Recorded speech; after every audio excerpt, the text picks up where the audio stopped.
ਵਾਹਿਗੁਰੂ ਜੀ ਕਾ ਖਾਲਸਾ ਵਾਹਿਗੁਰੂ ਜੀ ਕੀ ਫਤਿਹ। ਮੈਂ ਤੁਹਾਡੀ ਹੋਸਟ ਸ਼ਵੀਤ ਕੌਰ ਨਿਊਜ਼ ਟੀਵੀ 84 ਦੇ ਨਾਲ ਵਿਊਅਰਸ। ਜਿਵੇਂ ਤੁਸੀਂ ਜਾਣਦੇ ਕਿ 29 ਅਪ੍ਰੈਲ ਨੂੰ ਖਾਲਿਸਤਾਨ ਐਲਾਨ ਦਿਵਸ ਦੀ 28ਵੀਂ ਵਰ੍ਹੇਗੰਢ ਸੀ।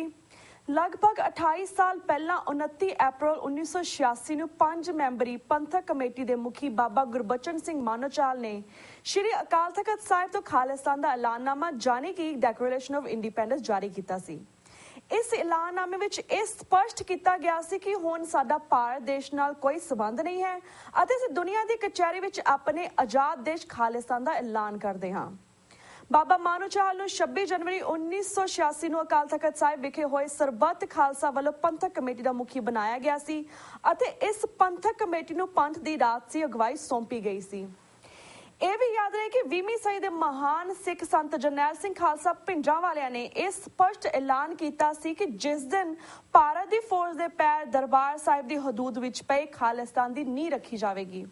ਇਹਨਾਂ ਸ਼ਬਦਾਂ ਦੀ ਰੋਸ਼ਨੀ ਵਿੱਚ ਸਰਬੱਤ ਖਾਲਸੇ ਨੇ ਖਾਲਿਸਤਾਨ ਦੀ ਮੰਗ ਤੇ ਆਪਣੀ ਮੋਹਰ ਲਾਈ ਸੀ। ਵਿਊਅਰਸ, ਇਸ ਸਮੁੱਚੇ ਹਫ਼ਤੇ ਨੂੰ ਅਸੀਂ ਖਾਲਿਸਤਾਨ ਐਲਾਨ ਦਿਵਸ ਦੀ 28ਵੀਂ ਵਰ੍ਹੇਗੰਢ ਨੂੰ ਸਮਰਪਿਤ ਕਰ ਰਹੇ ਹਾਂ। ਇਸ ਤੋਂ ਇਲਾਵਾ ਅਸੀਂ 2014 ਦੀਆਂ ਪਾਰਲੀਮੈਂਟ ਚੋਣਾਂ ਬਾਰੇ ਵੀ ਗੱਲਬਾਤ ਕਰਾਂਗੇ। ਬੇਸ਼ੱਕ ਅੱਜ ਪੰਜਾਬ ਦੀਆਂ 13 ਪਾਰਲੀਮੈਂਟ ਸੀਟਾਂ ਤੇ ਵੋਟਾਂ ਪੈ ਚੁੱਕੀਆਂ ਹਨ। ਪੰਜਾਬ ਵਿੱਚ ਲਗਭਗ 71% ਵੋਟਾਂ ਪਈਆਂ ਹਨ, ਪਰ 2009 ਵਿੱਚ ਲਗਭਗ 70% ਲੋਕਾਂ ਨੇ ਆਪਣੇ ਵੋਟਾਂ ਦੇ ਹੱਕ ਦਾ ਇਸਤੇਮਾਲ ਕੀਤਾ ਸੀ।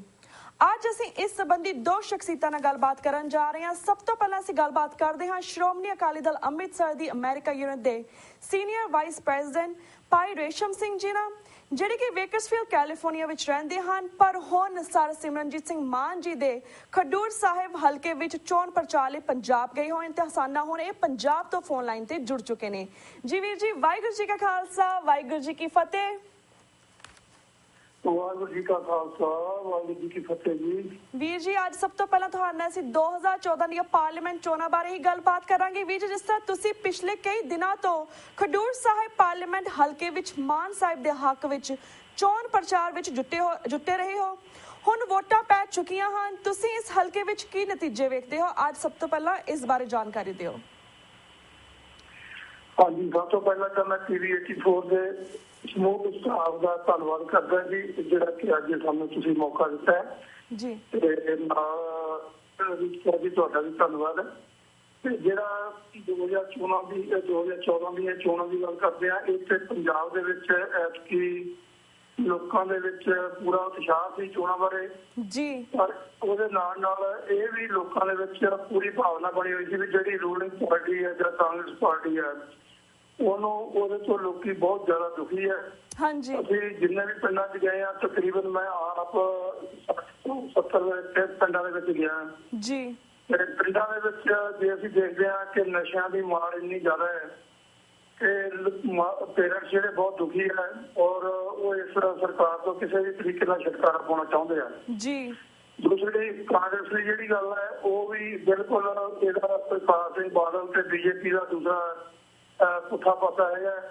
ਉਹਨਾਂ ਦੇ ਵੀ ਜਿਹੜੇ ਤੌਰ ਤਰੀਕੇ ਆ ਕੰਮ ਕਰਨ ਦੇ ਜਾਂ ਪੰਜਾਬ ਨੂੰ ਲੁੱਟਣ ਦੇ, ਉਹ ਸਾਰੇ ਸੇਮ ਹੀ ਆ, ਸਿਰਫ ਇਹਨਾਂ ਦੇ ਨਾਂ ਦਾ ਹੀ ਫਰਕ ਹੈ ਜੀ। ਇੱਕ ਗੱਲ ਜਿਹੜੀ ਮੈਂ ਜ਼ਰੂਰੀ ਦੱਸਣਾ ਚਾਹੁੰਦਾ ਕਿ ਜਿਹੜਾ ਪੰਜਾਬ ਦੇ ਵਿੱਚ ਨਸ਼ਿਆਂ ਦੀ ਜਿਹੜੀ ਹਾਲਤ ਸੀਗੀ ਇਸ ਵੇਲੇ ਹੈਗੀ ਹੈ ਹਾਂਜੀ, ਉਹ ਇਹ ਹੈ ਕਿ ਅਸੀਂ 2-3 ਪਿੰਡਾਂ 'ਚ ਗਏ ਆ ਜਿੱਥੇ 22-23 ਸਾਲ ਦੇ ਬੱਚਿਆਂ ਦੀ ਡੈਥ ਹੋਈ ਹੈ। ਔਰ ਇੱਕ ਜਗ੍ਹਾ ਤੇ ਅਸੀਂ ਦੇਖਿਆ ਕਿ ਉਹਨਾਂ ਨੇ ਪੇਰੈਂਟਸ ਨੇ ਦੱਸਿਆ ਕਿ ਬੱਚਾ ਜਿਹੜਾ ਉਹ ਆਪਣੀ ਬਾਂਹ ਦੇ ਵਿੱਚ ਨੀਡਲ ਲਾਉਂਦਿਆਂ ਹੀ ਉੱਥੇ ਉਹਦੀ ਡੈਥ ਹੋ ਗਈ ਹੈ ਜੀ। ਤੇ ਜਦੋਂ ਦੂਸਰੇ ਦਿਨ ਉਹਦਾ ਸੰਸਕਾਰ ਕਰਨ ਲੱਗੇ ਤਾਂ ਉਹਦਾ ਮਾਸ ਜਿਹੜਾ ਸੀ ਹੱਡੀਆਂ ਨਾਲ ਵੱਖਰਾ ਹੋ ਰਿਹਾ ਸੀ। ਸੋ ਇਹ ਅੱਜ ਪੰਜਾਬ ਦੇ ਲੋਕਾਂ ਦੀ ਹਾਲਾਤ ਬਣੀ ਹੈ। ਲੋਕ ਪੇਰੈਂਟਸ ਜਿਹੜੇ ਆ ਬਹੁਤ ਡਰੇ ਹੋਏ ਆ ਹਾਂਜੀ। ਔਰ ਦੂਸਰੀ ਗੱਲ ਇਹ ਹੈ ਕਿ ਭਾਵੇਂ ਐਤਕੀ ਚੋਣਾਂ ਦੇ ਵਿੱਚ ਕਿਸੇ ਤਰ੍ਹਾਂ ਦੀ ਵੀ ਜਿਹੜੀ ਸਰਕਾਰੀ ਧਿਰ ਜਾਂ ਹੋਰ ਕਿਸੇ ਧਿਰ ਦੀ ਕੋਈ ਕੋਸ਼ਿਸ਼ ਕਰਦੀ ਜਿਹੜੀ ਚੋਣ ਕਮਿਸ਼ਨ ਨੇ ਨਹੀਂ ਹੋਣ ਦਿੱਤੀ ਹਾਂਜੀ। ਵੀ ਇੱਕਾ ਦੁੱਕਾ ਥਾਵਾਂ ਨੂੰ ਛੱਡ ਕੇ ਜਿਹੜਾ ਪ੍ਰੋਗਰਾਮ ਜਿਹੜੀ ਚੋਣ ਹੈ ਬਹੁਤ ਵਧੀਆ ਤਰੀਕੇ ਨਾਲ ਸਿਰ ਚੜੀ ਹੈ।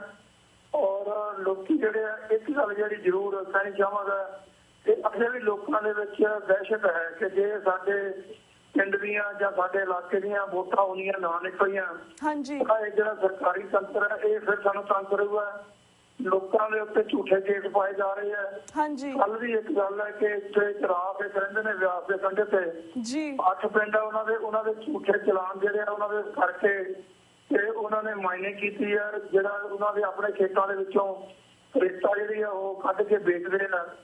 ਤੇ ਉਹ ਐਨ ਮੌਕੇ ਤੇ ਜਿਹੜਾ ਇਲਾਕੇ ਦਾ ਐਸਐਚਓ ਉਹ ਜਾ ਕੇ ਪਿੰਡਾਂ ਦੇ ਵਿੱਚ ਲੋਕਾਂ ਨੂੰ ਧਮਕਾਉਂਦਾ ਹੈ ਕਿ ਜੇ ਪ੍ਰਕਾਸ਼ ਸਿੰਘ ਬਾਦਲ ਨੂੰ ਵੋਟਾਂ ਨਾ ਪਾਈਆਂ ਤੇ ਸਾਰਿਆਂ ਦੇ ਮੈਂ ਕੇਸ ਕਰਕੇ ਤੇ ਤੁਹਾਨੂੰ ਮੈਂ ਜੇਲ੍ਹ 'ਚ ਬੰਦ ਕਰ ਦੇਣਾ। ਸੋ ਉੱਥੇ ਮਾਨ ਸਾਹਿਬ ਨੇ ਜਾ ਕੇ ਉਹਨੂੰ ਥਾਣੇਦਾਰ ਨੂੰ ਵੀ ਸਿੱਧਾ ਕੀਤਾ। ਐਸਐਸਪੀ ਨੇ ਆ ਕੇ ਮਾਫੀ ਮੰਗੀ, ਸਾਫ਼ ਗੱਲ ਕਰੇ। ਉਹ ਕਹਿਣ ਦਾ ਭਾਵ ਇਹ ਹੈ ਕਿ ਅੱਜ ਵੀ ਪੰਜਾਬ ਦੇ ਵਿੱਚ ਜਿਹੜੀ ਦਹਿਸ਼ਤਗਰਦੀ ਹੈ, ਇਹ ਜਿਹੜੀ ਸਰਕਾਰੀ ਦਹਿਸ਼ਤਗਰਦੀ ਹੈ ਪੂਰੇ ਜ਼ੋਰਾਂ ਤੇ ਹੈ ਜੀ। ਦੂਸਰਾ ਜਿਹੜਾ ਨਸ਼ਿਆਂ ਦਾ ਅੰਦਰ ਖਾਤੇ, ਜਿਹੜਾ ਨਸ਼ਿਆਂ ਦਾ ਜਿਹੜਾ ਵਰਤਾਅ ਪੂਰਾ ਹੋਇਆ, ਪੈਸੇ ਵੀ ਦਿੱਤੇ ਗਏ ਆ ਤੇ ਸ਼ਰਾਬਾਂ ਦੀਆਂ ਪੇਟੀਆਂ ਵੀ ਦਿੱਤੀਆਂ ਗਈਆਂ, ਪਰ ਫਿਰ ਵੀ ਜਿੱਦਾਂ ਜਿਸ ਤਰ੍ਹਾਂ ਪਹਿਲਾਂ ਖੁੱਲ ਖੇਡ ਹੁੰਦੀ ਆ ਏਦਾਂ ਦੀ ਗੱਲ ਐਤਕੀ ਨਹੀਂ ਰਹੀ। ਲੋਕਾਂ ਨੇ ਆਪਣਾ ਪੂਰਾ ਸਮਰਥਨ ਜਿਹੜਾ ਸ਼੍ਰੋਮਣੀ ਅਕਾਲੀ ਦਲ ਅੰਮ੍ਰਿਤਸਰ ਦੇ ਨਾਲ ਜਿਤਾਇਆ। ਮੈਂ ਇਹ ਵੀ ਜ਼ਰੂਰ ਦੱਸਣਾ ਚਾਹੁੰਦਾ ਕਿ ਸਿਰਫ ਸਿੱਖਾਂ ਦੀ ਵੋਟ ਹੀ ਜਿਹੜੀ ਸ਼੍ਰੋਮਣੀ ਅਕਾਲੀ ਦਲ ਅੰਮ੍ਰਿਤਸਰ ਨੂੰ ਨਹੀਂ ਪਈ, ਜਿਹੜੇ ਕ੍ਰਿਸਚੀਅਨ ਭਾਈਚਾਰਾ ਆ ਜਾਂ ਹੋਰ ਜਿਹੜੇ ਕੁਛ ਡੇਰਿਆਂ ਵਾਲੇ ਜਿਹੜੇ ਬਾਬੇ ਸੀ, ਉਹਨਾਂ ਨੇ ਵੀ ਐਤਕੀ ਪੂਰਾ ਸਮਰਥਨ ਦਿੱਤਾ, ਕਿਉਂਕਿ ਹਰ ਵਰਗ ਦਾ ਬੰਦਾ ਜਿਹੜਾ ਇੱਥੇ ਦੁਖੀ ਹੈ। ਤੇ ਸ਼ਹਿਰਾਂ 'ਚ ਗਏ ਆ ਤੇ ਉਹਨਾਂ ਨੇ ਜਿੱਥੇ ਜਿਹੜੇ ਪ੍ਰਾਪਰਟੀ ਟੈਕਸ ਲਾਏ ਗਏ ਆ ਜਾਂ ਮਹਿੰਗਾਈ ਨੇ ਇਹਨਾਂ ਲੱਕ ਤੋੜਤਾ ਲੋਕਾਂ ਦਾ, ਲੋਕੀ ਬਹੁਤ ਪਰੇਸ਼ਾਨ ਹੈ। ਸੋ ਇੱਥੋਂ ਤੱਕ ਜਦੋਂ ਅਸੀਂ ਆਪਣਾ ਫਲਾਇਰ ਉਹਨਾਂ ਨੂੰ ਦਿੰਦੇ ਸੀ ਲੋਕਾਂ ਨੂੰ ਕਿ ਅਸੀਂ ਵੀ ਸ਼੍ਰੋਮਣੀ ਅਕਾਲੀ ਦਲ ਵੱਲੋਂ ਆਏ ਆ, ਤਾਂ ਉਹ ਜਿਹੜਾ ਫਲਾਇਰ ਚੱਕ ਕੇ ਮਾਰਦੇ ਸੀ। ਫਿਰ ਉਹਨਾਂ ਨੂੰ ਸਮਝਾਉਣਾ ਪੈਂਦਾ ਸੀ ਕਿ ਅਸੀਂ ਉਹ ਸ਼੍ਰੋਮਣੀ ਅਕਾਲੀ ਦਲ ਨਹੀਂ ਹੈਗਾ, ਜਿਹੜਾ ਬਾਦਲ ਦਾ ਇਹ ਵੱਖਰਾ ਸ਼੍ਰੋਮਣੀ ਅਕਾਲੀ ਦਲ ਹੈ, ਸਰਦਾਰ ਸੀਨੇ ਸਿੰਘ ਮਾਨ ਦਾ ਅਕਾਲੀ ਦਲ ਹੈ। ਤੇ ਫਿਰ ਉਹ ਪੂਰੇ ਸਤਿਕਾਰ ਨਾਲ ਬਿਠਾ ਕੇ ਤੇ ਪਾਣੀ ਧਾਣੀ ਵੀ ਪਾਉਂਦੇ ਸੀਗੇ। ਸੋ ਇਹ ਹੈ ਕਿ ਇਸ ਵੇਲੇ ਪੰਜਾਬ ਦੇ ਵਿੱਚ ਜਿਹੜੀਆਂ ਚੋਣਾਂ ਦੀ ਗੱਲ ਹੈ, ਉਹ ਤੇ ਇਸ ਵਾਰ ਜਿਹੜੇ ਨਤੀਜੇ ਉਹ ਬਿਲਕੁਲ ਵੱਖਰੇ ਹੋਣਗੇ। ਸੋ ਸਾਰੀਆਂ ਜਿਹੜੀਆਂ ਬੇਸ਼ੱਕ ਜਿਹੜੀਆਂ ਰਵਾਇਤੀ ਪਾਰਟੀਆਂ ਚੱਲੀਆਂ ਆ ਰਹੀਆਂ ਨੇ ਲੰਬੇ ਸਮੇਂ ਤੋਂ, ਉਹਨਾਂ ਨੂੰ ਲੋਕਾਂ ਨੇ ਪੂਰੀ ਤਰ੍ਹਾਂ ਨਕਾਰਿਆ। ਬਾਕੀ ਜਿਹੜੀ ਗੱਲ ਹੈ ਕਿ ਅੰਦਰ ਖਾਤੇ ਜਿਹੜੀ ਡਰ ਦੀ ਗੱਲ ਆ, ਉਹ ਪੂਰਾ ਇਹਨਾਂ ਨੇ ਡਰਾਇਆ ਲੋਕਾਂ ਨੂੰ, ਧਮਕਾਇਆ, ਲਾਲਚ ਵੀ ਦਿੱਤਾ ਹੈ। ਉਹਦੇ ਨਾਲ ਜਿਹੜੇ ਨਤੀਜੇ ਕਿੰਨੇ ਕੁ ਪ੍ਰਭਾਵਿਤ ਹੁੰਦੇ ਆ, ਇਹ ਆਉਣ ਵਾਲਾ ਸਮਾਂ ਦੱਸੇਗਾ ਜੀ। ਤੇ ਵੀਰ ਜੀ, ਜਿਸ ਤੁਸੀਂ ਕਿਹਾ ਕਿ ਪੰਜਾਬ ਦੀ ਜਵਾਨੀ ਦਾ ਕਾਨ ਹੋ ਰਿਹਾ, ਕਿਸ ਤਰ੍ਹਾਂ ਨਸ਼ੇ ਵੰਡੇ ਜਾਂਦੇ ਨੇ, ਕਿਸ ਤਰ੍ਹਾਂ ਨਸ਼ਿਆਂ ਦੇ ਨਾਲ ਸਾਡੀ ਅੱਜ ਦੀ ਜਵਾਨੀ ਰੁਲ ਰਹੀ ਹੈ ਜਾਂ ਸਾਡੇ ਯੰਗ ਜਿਹੜੇ ਬੱਚੇ ਨੇ ਮਰ ਰਹੇ ਨੇ, ਤੁਸੀਂ ਦੱਸੋ ਕਿ ਜਿਸ ਤਰ੍ਹਾਂ ਤੁਸੀਂ ਹੁਣ ਪੰਜਾਬ ਦੇ ਵਿੱਚੋਂ ਆਪਣੇ ਚੋਣ ਪ੍ਰਚਾਰ ਦੌਰਾਨ ਤੁਸੀਂ ਜੋ ਪਿੰਡਾਂ ਦੇ ਵਿੱਚ ਕੀ ਮਹਿਸੂਸ ਕੀਤਾ ਕਿ ਸੱਚਮੁੱਚ ਸਿੱਖੀ ਸਪੀਡ ਦਾ ਵੀ ਕਾਨ ਹੋ ਰਿਹਾ, ਕਿ ਸਿੱਖੀ ਸਪੀਡ ਵੀ ਗਾਇਬ ਹੋ ਰਹੀ ਹੈ ਨਾ ਬੱਚਿਆਂ ਦੇ ਵਿੱਚੋਂ? ਦੇਖੋ, ਨੌਜਵਾਨਾਂ ਦੇ ਵਿੱਚ ਸ਼ਾਇਦ ਤੁਸੀਂ YouTube ਤੇ ਜਾਂ ਨੈਟ ਤੇ ਕਿਤੇ ਦੇਖਿਆ ਹੋਊਗਾ ਕਿ ਇਸ ਵਾਰ ਜਿਹੜੀ ਸ਼੍ਰੋਮਣੀ ਅਕਾਲੀ ਦਲ ਅੰਮ੍ਰਿਤਸਰ ਹੈ, ਉਹਦੇ ਨਾਲ ਨੌਜਵਾਨ ਜਿਹੜੇ ਅੰਮ੍ਰਿਤਧਾਰੀ ਨੌਜਵਾਨ ਬਹੁਤ ਜ਼ਿਆਦਾ ਜੁੜੇ ਆ। ਉਹਨਾਂ ਨੇ ਪੂਰਾ ਉਤਸ਼ਾਹ ਦਿਖਾਇਆ ਔਰ ਵਾਰ-ਵਾਰ ਪ੍ਰਧਾਨ ਸਾਹਿਬ ਨੂੰ ਇਹੀ ਬੇਨਤੀ ਕਰਦੇ ਸੀਗੇ ਵੀ ਸਾਡੇ ਜਿਹੜੇ ਇੱਕ ਯੂਥ ਵਿੰਗ ਜਿਹੜਾ ਤਿਆਰ ਕਰਕੇ ਖੜਾ ਕਰਕੇ ਤੇ ਸਾਨੂੰ ਕੰਮ ਕਰਨ ਦਾ ਮੌਕਾ ਦਿੱਤਾ ਜਾਵੇ, ਸਿਸਟਮ ਬਣਾ ਕੇ ਉਹ ਸਿਸਟਮ ਦੇ ਵਿੱਚ ਸਾਰੇ ਬੰਦੇ ਜਿਹੜੇ ਕੰਮ ਕਰ ਸਕਣ।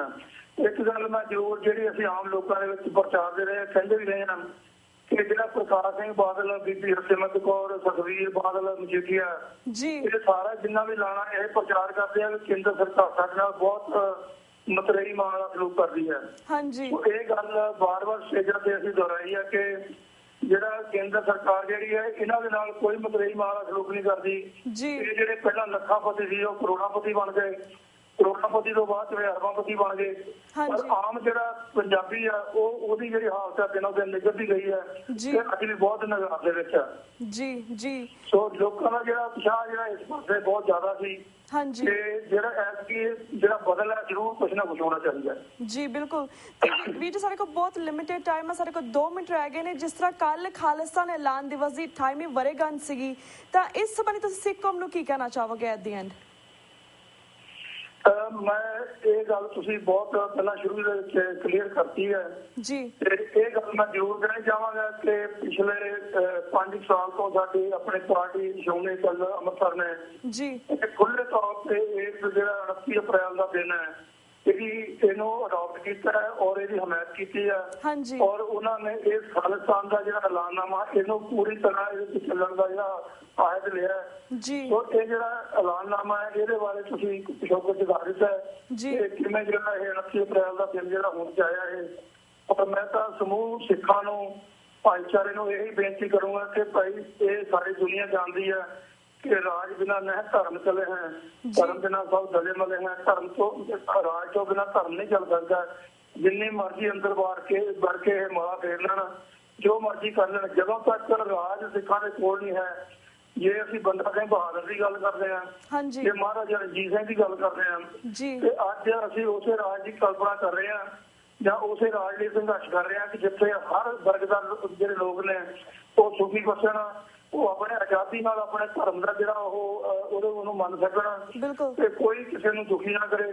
ਜੀ ਇਹ ਜਿਹੜਾ ਐਲਾਨਨਾਮਾ ਸੀ ਇਹ ਪੰਥਕ ਕਮੇਟੀ ਵੱਲੋਂ ਜਿਹੜਾ 29 ਅਪ੍ਰੈਲ ਦਾ ਜਿਹੜੀ 26 ਜਨਵਰੀ ਨੂੰ 1986 ਨੂੰ ਜਿਹੜੀ ਪੰਥਕ ਕਮੇਟੀ ਚੁਣੀ ਗਈ ਸੀ, ਉਹਨੇ ਇਹ 29 ਅਪ੍ਰੈਲ ਨੂੰ ਜਾ ਕੇ ਫੈਸਲਾ ਲਿਆ ਸੀ ਕਿ ਸਿੱਖਾਂ ਦਾ ਜਿਹੜਾ ਰਾਜਸੀ ਮਿਸ਼ਨ ਹੈ ਉਹ ਖਾਲਿਸਤਾਨ ਹੋਵੇਗਾ ਹਾਂਜੀ ਤੇ ਖਾਲਿਸਤਾਨ ਦੀ ਪ੍ਰਾਪਤੀ ਵਾਸਤੇ ਉਸ ਤੋਂ ਬਾਅਦ 89 ਦੇ ਵਿੱਚ ਮਾਨਕ ਅਕਾਲੀ ਦਲ ਹੋਂਦ 'ਚ ਆਇਆ, ਉਹਨੂੰ ਬਾਅਦ ਵਿੱਚ ਭੰਗ ਕਰਕੇ ਬਾਅਦ ਸ਼੍ਰੋਮਣੀ ਅਕਾਲੀ ਦਲ ਅੰਮ੍ਰਿਤਸਰ ਦੀ ਜਿਹੜਾ ਇਹ ਹੋਂਦ 'ਚ ਆਇਆ ਜੀ ਜਿਹੜੀ ਅਕਾਲ ਤਖਤ ਸਾਹਿਬ ਤੇ ਜਿਹੜੀ ਅਰਦਾਸ ਕੀਤੀ ਗਈ।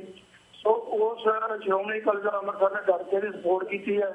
ਪਰ ਇੱਕ ਗੱਲ ਜਿਹੜੀ ਹੈ ਮੈਂ ਜ਼ਰੂਰ ਦੇਖਣੀ ਚਾਹਾਂਗਾ ਜੀ ਕਿ ਮੈਂ ਬਹੁਤ ਸਾਰੇ ਵੀਰਾਂ ਨੂੰ ਗੱਲ ਖਾਸ ਕਰਕੇ ਜਿਹੜੇ ਵੀਰ ਆ ਉਹਨਾਂ ਨੂੰ ਵੀ ਮਿਲਿਆ ਹਾਂਜੀ ਔਰ ਉਹਨਾਂ ਨਾਲ ਮੈਂ ਕਾਫੀ ਸਮਾਂ ਵੀ ਲਾਇਆ। ਜੀ ਜਿਹੜਾ ਉਹਨਾਂ ਵੱਲੋਂ ਚੋਣਾਂ ਦਾ ਬਾਈਕਾਟ ਕਰਨ ਦਾ ਜਿਹੜਾ ਕੰਮ ਸੀ ਹਾਂਜੀ ਇਹ ਕਿਸੇ ਨੇ ਵੀ ਨਹੀਂ ਕਰਾਇਆ, ਨਾ ਇਹ ਕਿਸੇ ਡੈਮੋਕ੍ਰੈਟਿਕ ਸਿਸਟਮ ਦੇ ਵਿੱਚ ਇਹ ਗੱਲ ਜਿਹੜੀ ਆ ਅਸੀਂ ਸਾਡੀ ਸਿਹਤ ਕਰ ਸਕਦੀ ਹੈ, ਕਿਉਂਕਿ ਅਸੀਂ ਜਿਹੜਾ ਡੈਮੋਕ੍ਰੈਟਿਕ ਤਰੀਕੇ ਨਾਲ ਅੱਜ ਦੇ ਜਿਹੜੇ ਦੁਨੀਆ ਭਰ ਦੇ ਹਾਲਾਤ ਨੇ ਉਹਨੂੰ ਦੇਖ ਕੇ ਜੀ ਅਸੀਂ ਇਸ ਤਰੀਕੇ ਨਾਲ ਵੋਟਿੰਗ ਸਿਸਟਮ ਜਿਹੜਾ ਇਹ ਨਾਲ ਹੀ ਅਸੀਂ ਉਹ ਪ੍ਰਾਪਤੀ ਕਰ ਸਕਦੇ ਹਾਂ। ਜੀ ਜੀ ਬਿਲਕੁਲ ਵੀਰ ਜੀ। ਤੇ ਵੀਰ ਜੀ ਜਿਸ ਤਰ੍ਹਾਂ ਅਸੀਂ ਕਿਹਾ ਕਿ ਸਾਡੇ ਕੋਲ ਬੜੀ ਲਿਮਿਟਡ ਟਾਈਮ ਹੈ, ਸਾਡਾ ਹੁਣ ਵਕਤ ਬ੍ਰੇਕ ਵੱਲ ਜਾ ਰਿਹਾ। ਅੱਜ ਤੁਹਾਡੇ ਕੋਲ ਅਸੀਂ ਇੱਥੇ ਇਜਾਜ਼ਤ ਲੈਣੇ ਆ। ਇਸੇ ਤਰ੍ਹਾਂ ਅਸੀਂ ਤੁਹਾਨੂੰ ਤੁਹਾਡੇ ਵਿਚਾਰ ਸਿੱਖ ਸੰਗਤਾਂ ਤੱਕ ਪਹੁੰਚਾਉਂਦੇ ਰਹਾਂਗੇ। TV 84 ਤੁਹਾਨੂੰ ਅਸੀਂ ਸਿੱਖ ਸੰਗਤਾਂ ਦੀ ਰੂਬਰੂ ਕਰਵਾਉਂਦੇ ਰਹਾਂਗੇ। ਪਰ ਤਦ ਤੱਕ ਲਈ ਵਾਹਿਗੁਰੂ ਜੀ ਕਾ ਖਾਲਸਾ, ਵਾਹਿਗੁਰੂ ਜੀ ਕੀ ਫਤਿਹ। ਵਾਹਿਗੁਰੂ ਜੀ ਕੀ ਫਤਿਹ। Viewers, वक्त हो गया एक छोटे से ब्रेक था। Keep watching News TV 84 The Now. We'll be right back after a short break.